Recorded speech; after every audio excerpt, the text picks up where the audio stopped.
clockwork, our assault waves hit the beach at regular intervals. Even the ocean cooperates. After yesterday's storm, it is almost placid. Those in the first waves are elated that resistance is so light. Some of us feel that for the first time, a pre-invasion barrage has really knocked out guns, emplacements, and personnel. At headquarters, we were keeping our fingers crossed. For an hour, we had met very light resistance.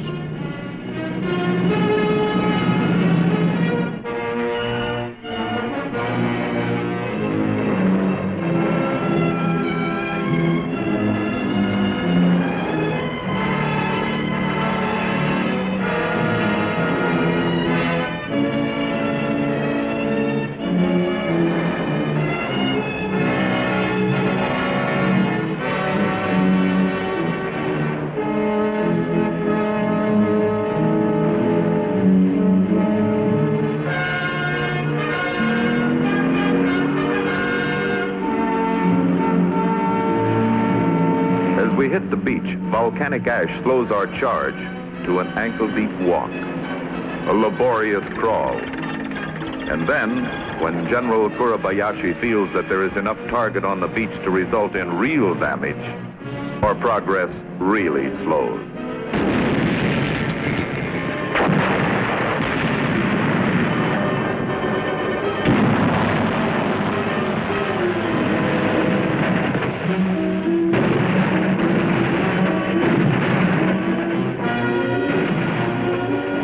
Enemy artillery is zeroed in on our positions. The landing craft pull out. We dig in. Those who can. They've caught us, but good. For several hours, virtually no craft are able to get ashore through the inferno of shelling. But tactically, the Japanese had made a mistake.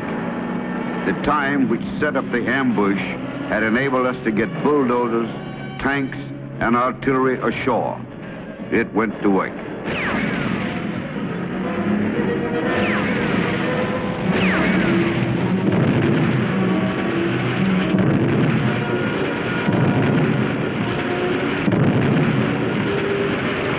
Bulldozers dig down for bedrock and tank traction.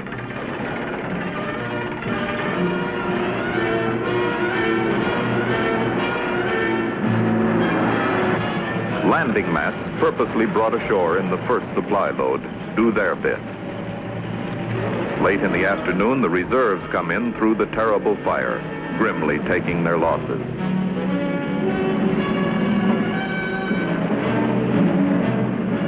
Some of them stay to fight. Some of them stay. Others go right back. Today, the medics will administer hundreds of pints of blood. More than 5,000 pints will be administered to the landing force during the campaign.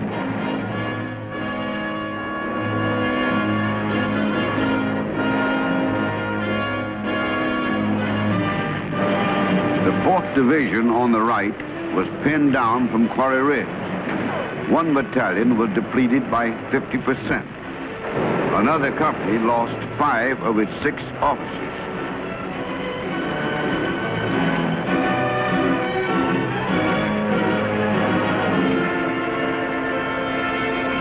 The 5th Division made better headway.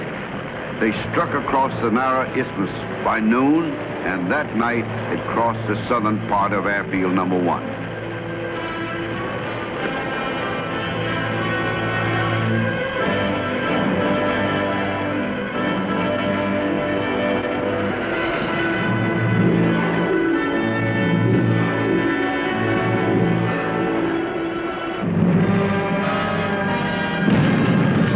Landing to the capture of Airfield Number 2 is measured in days, fighting days.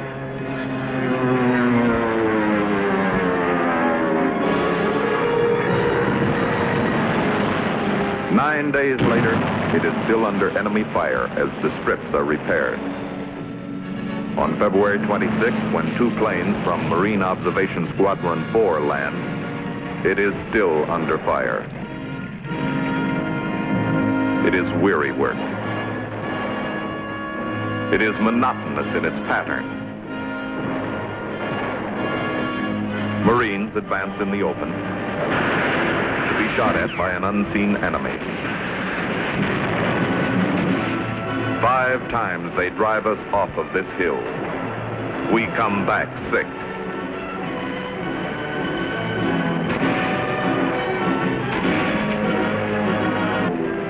On D+5, Major General Harry Schmidt, commanding general of the 5th Amphibious Corps, closes his headquarters on the Auburn and assumes command on shore. You walk along. You hear voices beneath your feet. The entire island is honeycombed with caves and tunnels. One is over 800 yards long and contains 2 Japanese battalion command posts, electric lights, and an elaborate communication system. Tunnels run completely under the airfields, connecting positions hundreds of yards apart. We smoke them out.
Lightly over the mined approaches.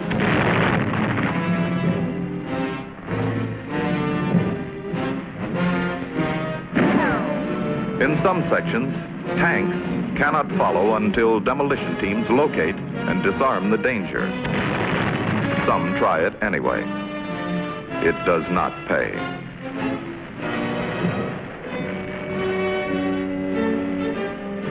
When the field is clear, they cover our approach.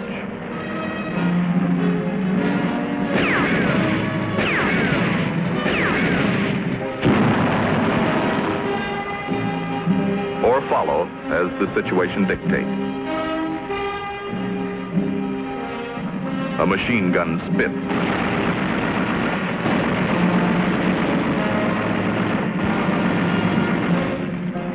We toss a grenade. Bullseye. It is not enough. We try a 105mm howitzer. 96 of these will fire almost 250,000 rounds at the rate of 6,600 per day. It looks good, but we know it did not penetrate the 3 to 5 feet of concrete and steel. 48 of these will fire 5,000 rounds per day. We call up a flamethrower.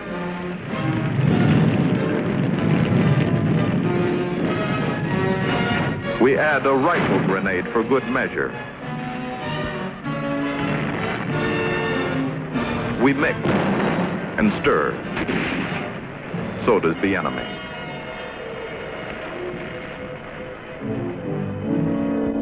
Look, you America, at the land your sons must conquer.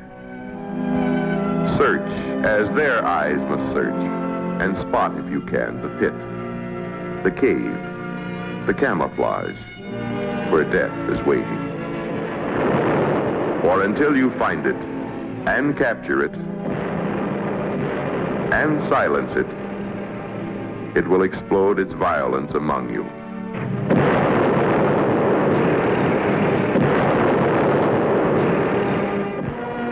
How, do you ask, can that son of few summers with his kindness, his gentleness? How can he advance in the face of such concealed savagery? What is his strength? It is his training, the best that our country can devise. It is his knowledge of his weapons and their use. It is his confidence. He has studied the enemy's fighting habits and he knows how to overcome them.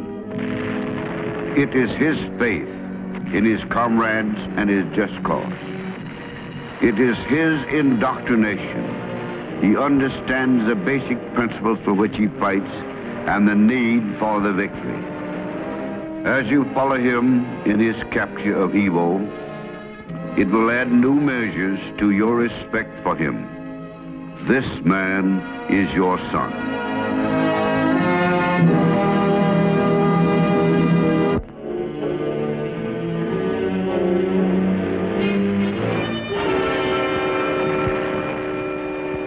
As we fight toward the northeastern portion of the island, emergency resupply of ammunition, medical supplies, and radio gear is made by Marine and Army transports. 78 tons of critical material as well as our mail are airdropped during the operation.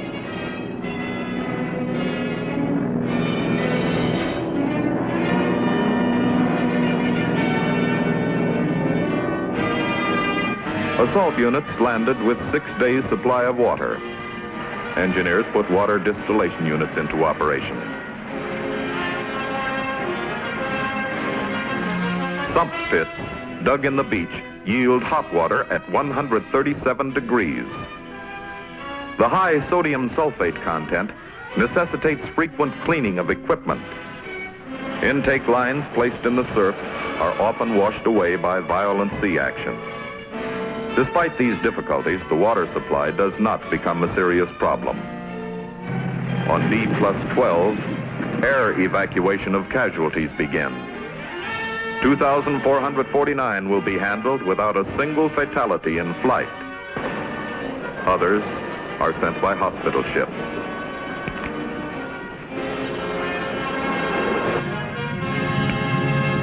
On March 4, we see some of the first fruits of our labor. A crippled B-29 makes its emergency landing. 2 weeks ago, he would have had to ditch at sea. Before the end of the war, roughly 20,000 crewmen in crippled planes will make their emergency landings here. American possession of Iwo Jima will save more lives than it will cost to capture it.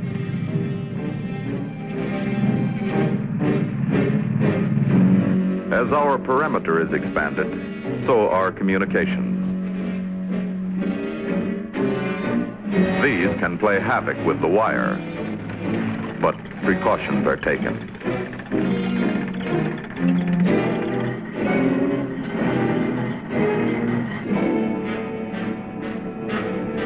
In other areas, they go overhead.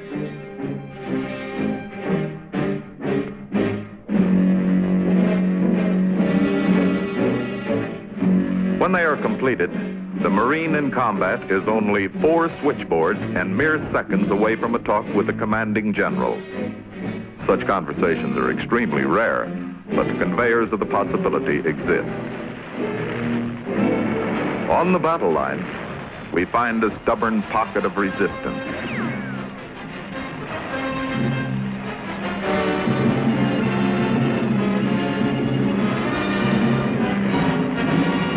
These can launch 20 rockets at a time, 640 pounds of TNT in a single barrage, and the maximum range, 250 yards.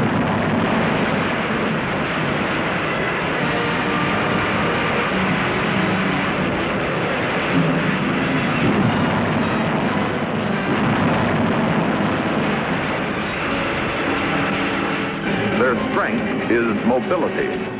Roar up, unload the rockets, then roar away before enemy artillery finds the range. Some are lucky. This one is not.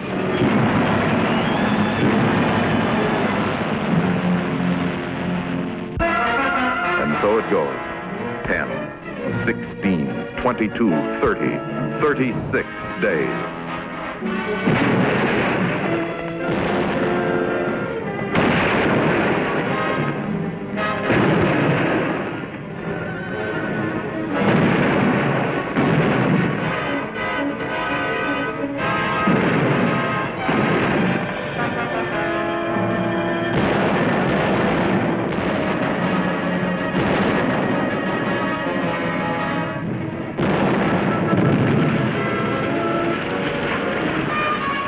On the night of 25-26 March, with a skill unbelievable to us, the enemy bypasses our sentries and strikes the rear areas, occupied mostly by non-combat personnel.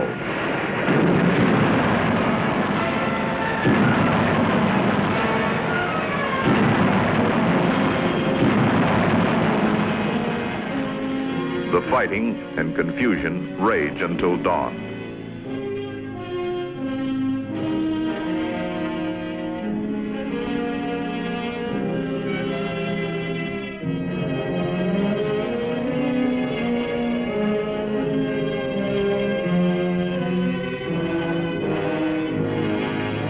When the main body of enemy is wiped out, with it goes the last organized resistance on Iwo.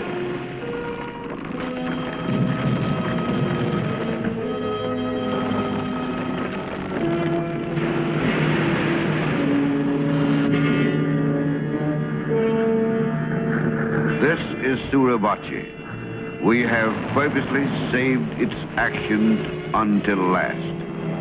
In the jigsaw of victory, each piece must be evaluated, not for its own particular merit, but for its contribution to the ultimate success.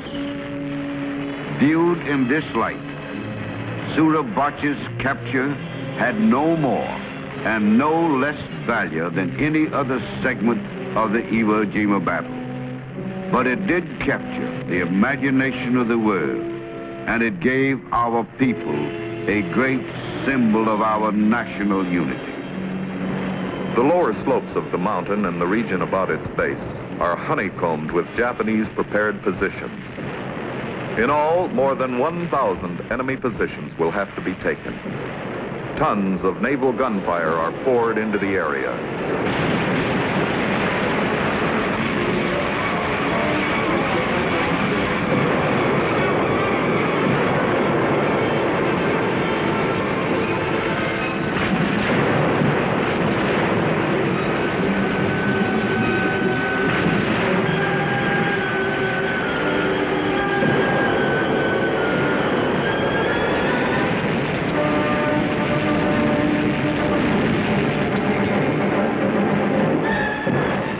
Planes bomb and strafe.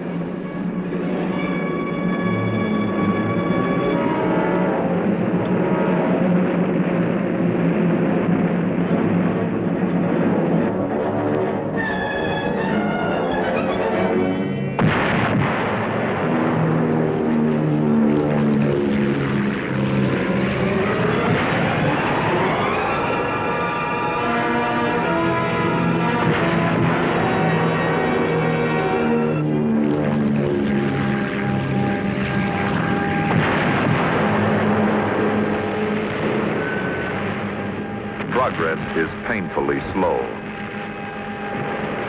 Because of minefields and heavy anti-tank fire, our tanks find the going rough and eventually impossible. The regiment's average advance on D+1 is 200 yards. From Suribachi's 556-foot crest, the Japanese can observe our every move and disposition. Their fire is heavy, accurate, deadly. Airstrikes and naval gunfire drive the enemy deep into his caves and dugout tunnels.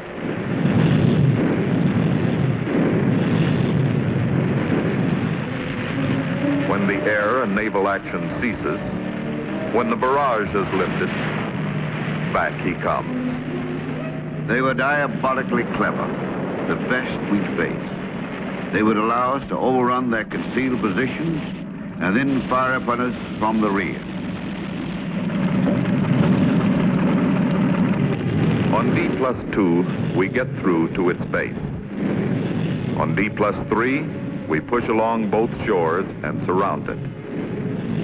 Casualties have depleted and our ranks are dangerously thinned. Early on the morning of D+4, our patrols begin searching for a way to the top. I felt it before I could see it. Something electric passed down the mountain, stiffening the men, giving them new heart. I looked up, and there it was, that tiny speck of red, white and blue, tied to a piece of Japanese pipe and fluttering from the gaunt crest. Mr. Forrestal, then Secretary of the Navy, was standing beside me. Solemnly, he turned and said, "The raising of that flag on Suribachi means the Marine Corps will live for the next 500 years. It was a magnificent tribute. Later, we decided to hoist a larger flag. It could be more easily identified. This second flag raising resulted in the well-known picture. As the nation gazes upon this magnificent memorial that has become a symbol of our unity of purpose, its meaning is as different as the person who beholds it.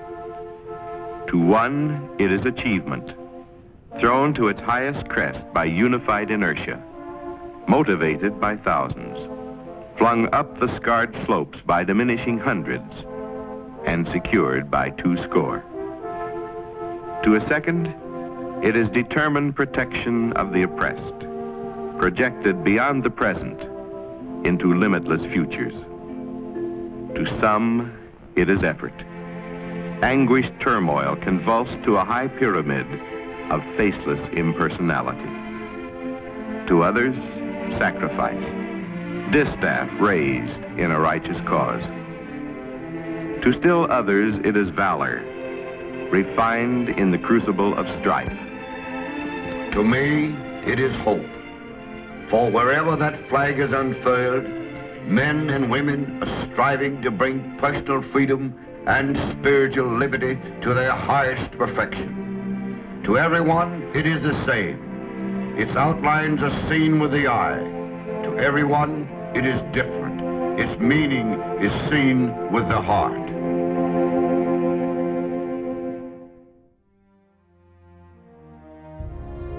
Thanks for watching. If you'd like to help us produce more compelling historical content like this, please like, comment below, and share this video with fellow history buffs. And of course, be sure to subscribe to help keep history happening.